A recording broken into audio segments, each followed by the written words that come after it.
Hello and welcome to Let's Talk Sport. Me, Joe, and I'm back again. And I'm here to talk to you this week about some women's football and discuss about Liverpool. What is going on with Liverpool FC Women at across at St Helens Stadium, I suppose. Yeah, the Totally Wicked Stadium. It's not going great for the club at the moment this season. And the campaign, the WSS season's 4 games in. Liverpool have had 3 of those. First 4 months, I want to say. Um, I talked to players and condolences from everyone in the Let's Talk Sport team there, to Matt Beard and Beard's family, and everyone that knew and loved him. Rest in peace, Matt. You'll never walk alone. That's why Liverpool are going to play 3 games at the 4 because of the untimely passing of the former manager. With the game against Villa last week being postponed. But yeah, in this video, I'm going to be talking about Liverpool and the situation with the season so far and why things haven't seemed to have gone to plan so far for the club, and could they be in risk of danger being that WSL relegation playoff spot come the end of the season, as only West Ham are below them. They're one of 2 teams this season to have not collected a single point in the league this campaign. West Ham below them with a worse goal difference.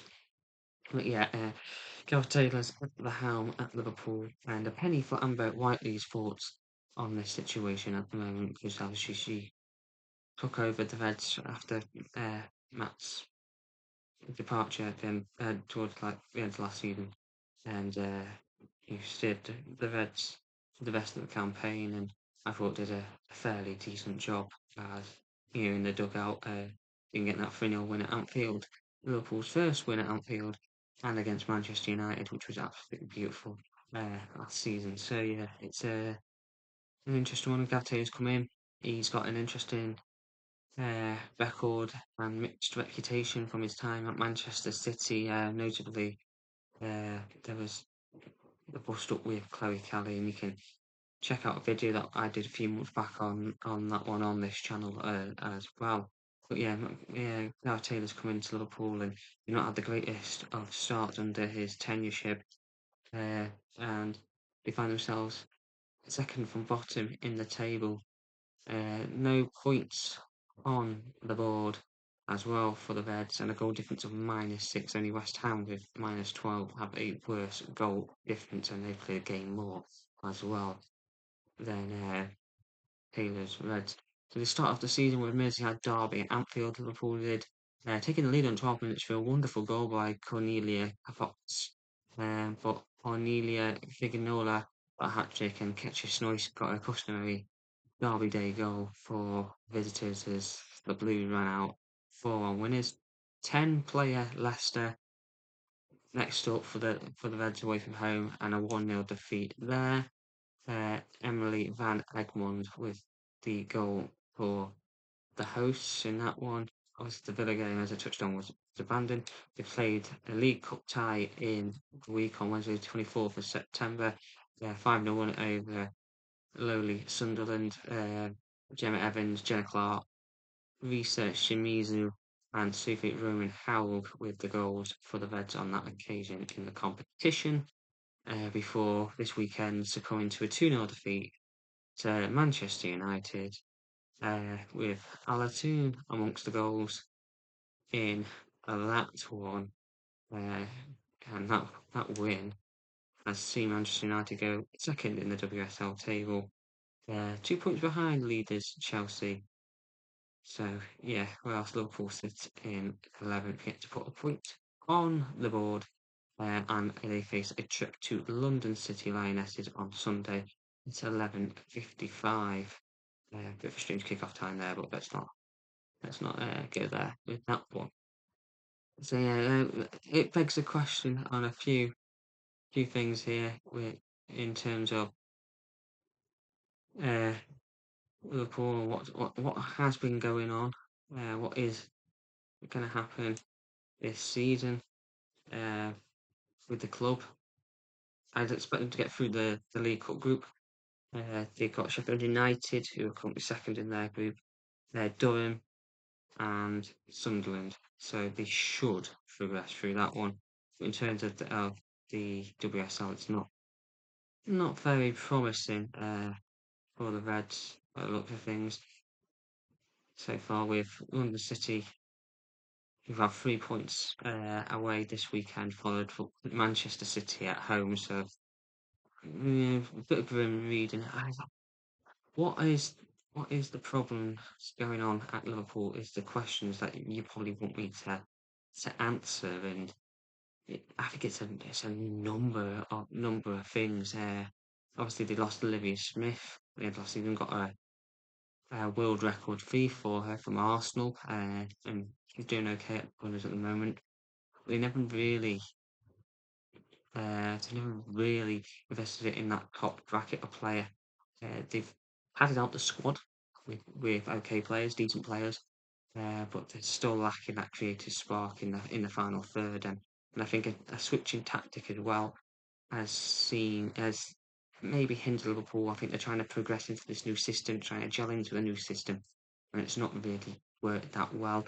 I think there was question marks of Gareth Taylor when he was at Manchester City and when he took this Liverpool job on his player management skills. I even was a bit unsure about that as well. Obviously, you know all about the Chloe Kelly debacle when he was at Manchester City, the big row with Chloe and what happened there, and that's gonna linger over him for probably the rest of his career. On whether uh, what's it called, whether he can manage big players and whether he can have the ability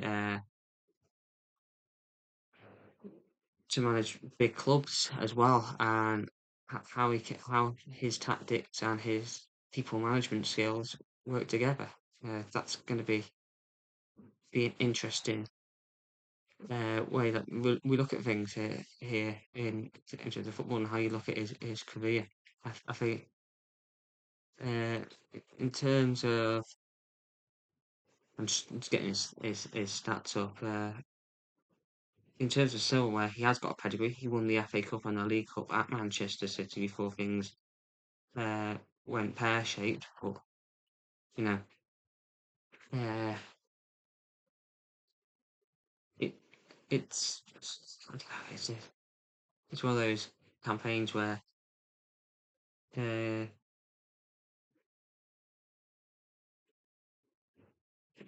it's one of those where he's won stuff at that club, but then it went very quickly. It fell apart. You know, he won the FA Cup in 2020 and the League Cup in 2022, but after a while, things just didn't really work out for him at Manchester City, and there will be question marks with the way that things are going at Liverpool at the moment. Uh, what's going to go? What's going to happen there and stuff? Uh, can he turn things around? Does he have the ability to get the team gelling again and together and get everyone fun? It might just take one result and then things are all rosy again, and Liverpool go on a run of form where they they surge up that WSL table. But I'm very concerned because I just don't feel like they're performing well enough at the moment. And there's a massive worry. In terms of the squad, you've got Rachel Laws and uh, Rafaela Borgrafe and Faye Kirby as the goalkeepers. I think we've seen a lot of Faye Kirby this season. Rafaela Borgrafe ended up in a bit of a situation early on with a ban due to stuff that she's supposed to have said. Uh, I'm not going to go into that too much. So that's not the best of starts, and also doesn't bode well for the point of Taylor's player management, should I say, so apologies. Defender wise, you got Lucy Parry, been at Liverpool for years, absolute quality fullback, but she's only made one appearance this season according to the club's official website. You've got Gemma Evans, who's got experience with Manchester United, coming last year as well.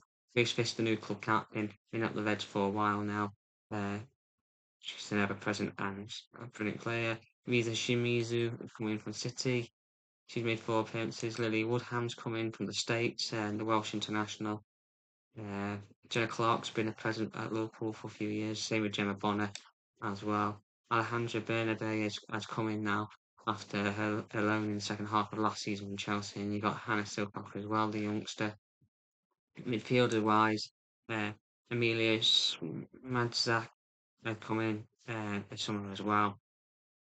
Uh, Fuka Nagano, we all know about her quality, and it was massive that Liverpool kept her in the books. Marie Herbinger is unbelievable, but she's only made 2 appearances this campaign so far. But her technical ability speaks for itself from last season. The way that she drive ball with the ball, passing, her set piece ability is much needed. Sophie Lungard um, spent a lot of last season out injured. She's just come back this campaign, so she's going to be a big player for Liverpool. Kerry Holland's experience is key as well. Kirsty McLean, another signing from the summer from Rangers. Sam Kerr was absolutely fantastic last season for Liverpool in the midfield when she come on loan from Bayern Munich. She's a big presence in the squad and is going to be key for Liverpool permanently. And then obviously Sarva Shaw is there as well, stepping up from the youth setup. Obviously, the forwards Cornelia Capop scored against Everton. Leanne Kiernan is an unbelievable forward, great ability and goal scoring presence there. Sufjan Howe, another physical forward as well, present and massive present. Beta Olsen's come in as well. She's made 3 appearances so far this season. And Mia Enderby as well, the young forward. She's made 4 appearances, but she's still yet to score a single WSL goal. But yeah, Liverpool got the nucleus of a good squad there, but they're just lacking one or two of those big bracket players. If they could get one or two more signed, maybe in the January or something, then that might knock on the door. But that's where my question comes in. We've looked at the tactic side of things with Guard Taylor, uh, and he's trying to make the team gel and work together really well. But the problem, and my question is, the investment side of things needs to be looked at from Liverpool Football Club perspective. FSG, I've worked wonders with the men's team throughout the summer. They've brought in Florian Wirtz and Alexander Isak for British record transfer fees of 116 and 125 million, respectively, and spent like in the region of 400 million pound. Okay, you've got the sales that have gone out, so it's probably about 200 and something million. But in the summer, in the men's setup, uh, in the women's setup, they haven't spent the same sort of, like, haven't spent the equivalent of that in the women's setup. Obviously, they're not going to spend millions because the world record transfer fee was £1 million for Olivia Smith, and I think Chelsea may have broken it since then as well. Um, but yeah, you, you want investment in that women's team. You want the women's team to do well. You want to get back to where they were in the early 2010s, where they were competing for titles and they won 2 WSLs in a row in Matt Beard's first tenure. Then they need to invest in the squad, and it's not costing millions of pounds to invest in the squad. Yeah, a couple of 100,000 on a couple of players here and there, and real top quality talent. Stick the wages in there as well for them to attract them, and things will change. Liverpool FSG need to look at both the men's and women's setups. Done really well with the men's setup. We won the league last year, but the thing is, if you build it, they will come. So they might think at the moment, oh, we're not going to get the return, on investment that you would with the men's setup in terms of merchandising, uh, shirt sales, obviously with the merchandising, match going fans, and the fact that there's a to rent the stadium. But the thing is, I think that once you invest in a squad and you build a winning team, you've seen it with Chelsea, you've seen it with Arsenal in the past, you've seen it with City in recent years until they've dropped off a little bit, but they've still got that nucleus of the fan base there. If you have a successful team on the pitch, people will come in and you will get that return on your investment, in the long run. And I think that's what Liverpool need to do again, is invest in their women's team, invest in the setup, and then that will, you know, in turn play dividends on the pitch, and you will get your return in investment in the long run. And I think that's the key thing. Whether Gareth Taylor's the right manager for the job, I'm not sure. I wasn't sure on his appointment in the first place, but I'm like willing to give him a go. Yeah, because he's won those 2 trophies at Manchester City. My question mark has always been on his player management skills, but let's not dive too much into that. If you want more on that, go to that Chloe Kelly video that I pointed out earlier from a few months ago. But yeah, I mean, in terms of Liverpool, they do need to invest. I think they've got a state-of-the-art training facility when buying back the old men's training ground Malwood and turning that into the women's facility. They should build that in the first place instead of trying to sell it on for real estate and housing and stuff like that. And I think the move from Prenton Park to St Helens, I wouldn't call that a success. I know they've only been in there one season, but to me, when I've watched the games on the TV, the, the attendances look like they're lower. The ground looks emptier than it did at Prenton Park. Uh, I think there was a lot of talk about when they moved to St Helens, the cost they could charge more in terms of hospitality boxes and ticketing there than they could at Tranmere. But for me, as you can, you're isolating your core group. You had a big, solid core group of fans, and there's a lot of fans that I still speak to that went to game at Printon Park that will not travel to St Helens because they don't like the venue. The cost of travel is a nightmare. Uh, and it's not the easiest places to get to. It's in the middle of an industrial estate, right opposite a Tesco. It's not the easiest places to get to. There's not, loads of glamorous stuff around. There's not the most glamorous venues. I think in Liverpool, want to help push their women's team to the next level. I think they've got 3 league games this season booked in at Anfield like they did last year, which is a good start. I'm not saying they should play at Anfield every week, because of the cost and stuff of the venue, but maybe they could consider building a state-of-the-art venue for the women's team. Maybe build one in Stanley Park. I'm sure they still own that plot of land from when Dixon Gillette were looking to build a men's team stadium in Stanley Park. They could always look at the City, what the City have done with their women's team in their landscape, and they could always build like a mini Anfield in Stanley Park for their women's team. I think that would work very, very well. I think they would attract people to come there. Club shop opposite, Anfield, so people will go to both grounds. Money in through the turnstiles, bigger investment, more, attractive prospect. Then I think travelling to St Helens is not ideal. I don't think the stadium's fit for purpose in terms of football. It's a rugby ground, it's a rugby venue. It's very great for your rugby league, but I don't think it's fit for a football purposes. That it just doesn't look right on the ground. I went to quite a few women's games at Anfield and Printing Park, but in terms of travelling to St Helens, it's not ideal for me. So uh, that's why I haven't been going to games at St Helens, but I've been going to the Anfield ones in the last season. But in terms, back onto the pitch, I think, can Liverpool be? Are Liverpool in danger? Was the major question at the start of the thing. I've looked at the fact that the tactics aren't working under Taylor, and how much longer can we continue with that before he has to revert back to another form of tactics because the players just don't seem to gel in the system. I've looked at the fact that FSG and the ownership and the investment is not there. I've looked at the quality of the setup of the women's department and the women's team at Liverpool, and those 3 big things are a major issue in Liverpool. And then this all culminates to the big question: are Liverpool Football Club or Liverpool FC Women in danger? Yes, they are. They're in danger of relegation. They're in danger of their season falling apart quite rapidly. There's only 12 teams in the WSL, so there's 11 opponents for you to face, 22 games overall, and most of the teams have played 4 games. Liverpool have only played 3, but it's not looking great for the club at this stage of the season to have no points on the board after 3 matches. Its Archie win was in the League Cup against a lower league opposition. They should get through that group with ease. But when you're shipping goals left, right, and centre, and you got a goal difference of -6, it's with West Ham only having a worse goal difference. It's not looking promising, and I feel like Liverpool, if they don't get a lot of results together soon, they are in real risk of relegation back to what is now the WSL 2, and us being back into the situation we were a few years back where I think we felt like we were too big of a club to be relegated, and then we obviously got relegated, didn't come back at the first time asking.